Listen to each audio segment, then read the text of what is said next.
choke to clear out. We'll take the diaphragm.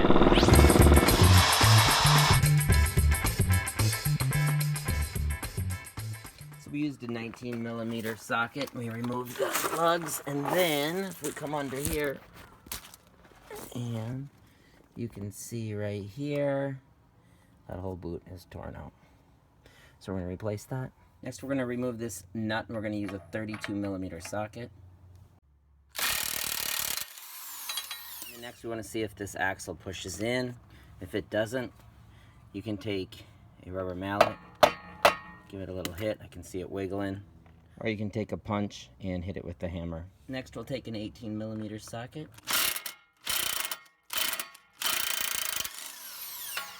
Once we have that loosened up to the top, we're just going to thread it on just a tiny bit. Next, we'll hit right here on the knuckle. We're going to be careful for the threads of our tie rod. And I'm going to start with a rubber mallet, pound it pretty hard, move up to a hammer, and then a small sledge. Hopefully one of those gets it out.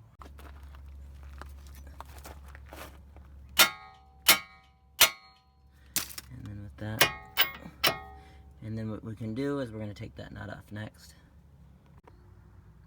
Next, we're going to go on the back side of the strut here where the ABS wires are here. We're going to use a 10mm socket, and we're going to remove this bracket. Next, we're going to remove these two nuts right here. We're going to use a 21mm socket and a 21mm on the back. You probably don't have to hold the back because it's splined. Once we get that one loosened up, we'll go to the other one. And these kind of take a deep well, so you're probably going to get it started, and if you don't have one,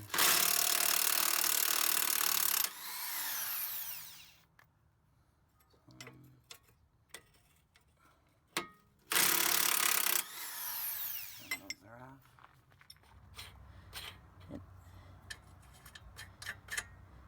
And then you want to leave those on a little ways, and so you can pound them out. If you're uncomfortable, you can also use a rubber mallet.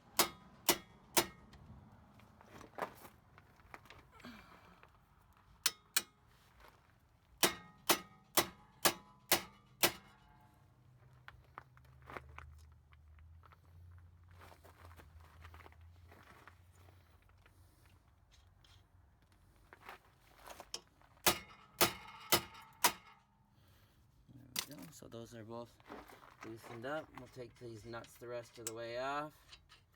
And they do have a little curved tip at the end, so you can hit them. But just in case you miss, you do want to keep those nuts. Rubber mallet works nice.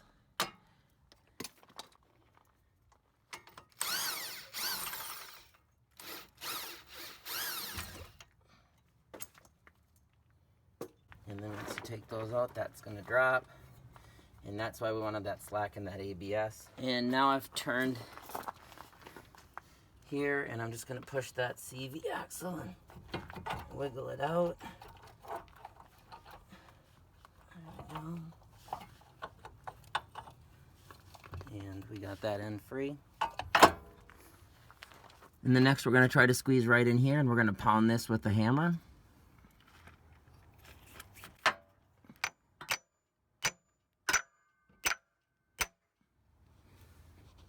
And you can see that starting to separate now.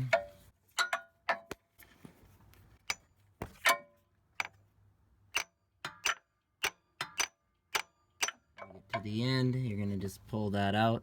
Hold it with two hands so it doesn't drop down on you.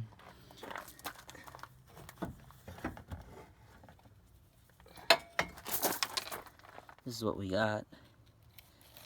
And so as it's spinning, it was popping. I'm going to set them somewhere clean, line them up, make sure that they're the same and that they're matching, and these are matching. And then I did get this one at O'Reilly's. It had a lifetime warranty. I only got it 2 years ago, and you can see what road grime's done to it. And it's already cracked. So that lifetime warranty, if I would have got it on Amazon, I would have probably paid half price, and I would have had to replace it with a new one. And if it only lasts 2 years, I can just keep buying these and replacing this if they are only going to last 2 years. They should last longer than that, But that's where that lifetime warranty through the auto stores does come in handy.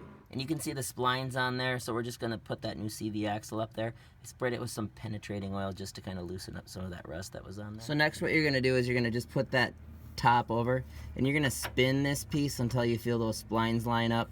And then once you have those lined up, it slides on pretty easy as long as it's not too rusted out. And you can tell when it gets all the way to the end. I might just give this a little whack just to make sure it's all the way through. And then we'll just take our mallet. We want to make sure that this is straight. Give it a couple whacks. And now I'm double checking, and it looks like it's seated all the way on there tight. So next what we did is we removed that nut. We get that CV axle wiggled into place. Slide this up, and we're going to end up lifting this up. And we want to have our bolts ready.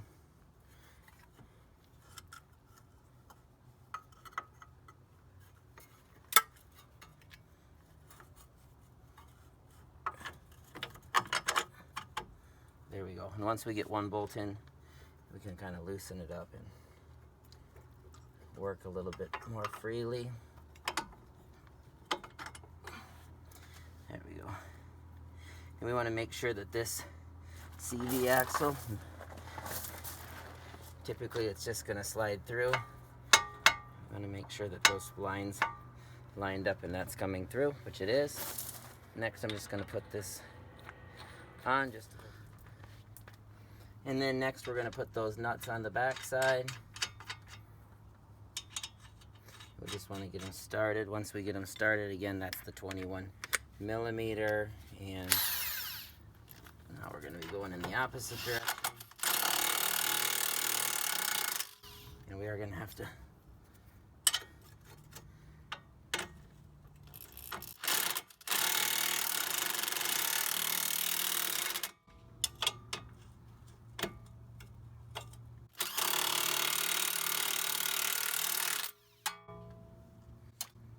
and then we're going to torque those to 65 foot-pounds, so you're going to use your torque wrench. And then you're going to torque those to 65 foot-pounds, which is, there we go, manufacturer specification. And you're going to do that for both of them. Next you'll connect that little ABS bracket with the 10 millimeter again. And then we have this started. We're going to tighten that axle nut up.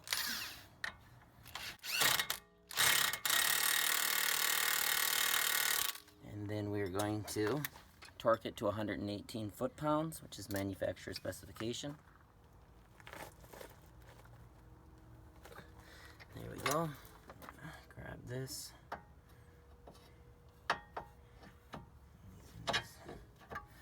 Slide it into position. Spin that down.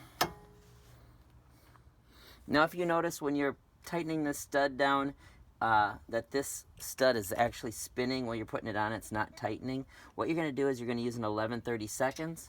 You're going to put that on top, and then you're just going to use the open end wrench, and then you're just going to tighten that up. And now this is going to tighten to 55 foot-pounds, so I'm feeling it tighten right here, and then I'm going to get my torque wrench out, and I'm going to tighten that the rest of the way. Next we're going to put our torque wrench on, and then we're going to torque this to 55 foot-pounds.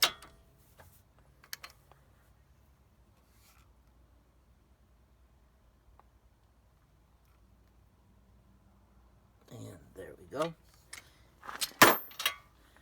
So when you're putting your tie rod on, sometimes that doesn't want to tighten down onto that stud. That stud wants to spin. So what you can do is make sure you get that all the way up, and then you can use your 18 millimeter open end wrench, tighten that down. And if it's spinning, you're just going to take an 11/32. I used a little socket here, and then I put my wrench. I used an open end wrench, and then I tightened that down doing that. And then once I got fairly tight and I was getting snug, I used my torque wrench, and then just to make sure when my torque wrench was kind of spinning, I just tightened up a little bit here. I went and used a ratchet strap, and then that tightened that down enough so I was able to tighten that up to the 55 foot-pounds needed. So if you're having an issue with this stud spinning, again, this is an 11/32 in your 18 millimeter, and you can tighten that using the 2. And then when you get down, if it's still spinning, just put a little bit of pressure on that, and then you can tighten that up to 55 foot. Torque your lugs to 100 foot-pounds. And then when we're done with this, we'll just lower the car down and we'll give her a test drive and we'll see how she works. And then once you get the car lowered, you're just gonna double check. Look under the wheels. Look under the car. Make sure there's nothing down there. Pull out anything from the tires. We're gonna go in and start it up. Release the emergency brake. So I'm taking a right turn into the driveway here. I've taken a dozen right turns. I've got no clicking at all. So that is working. That CV axle is the fix. I still have to do the driver's side, and I'll be doing that next. Check that video out as well. Thanks for watching. Please like and subscribe.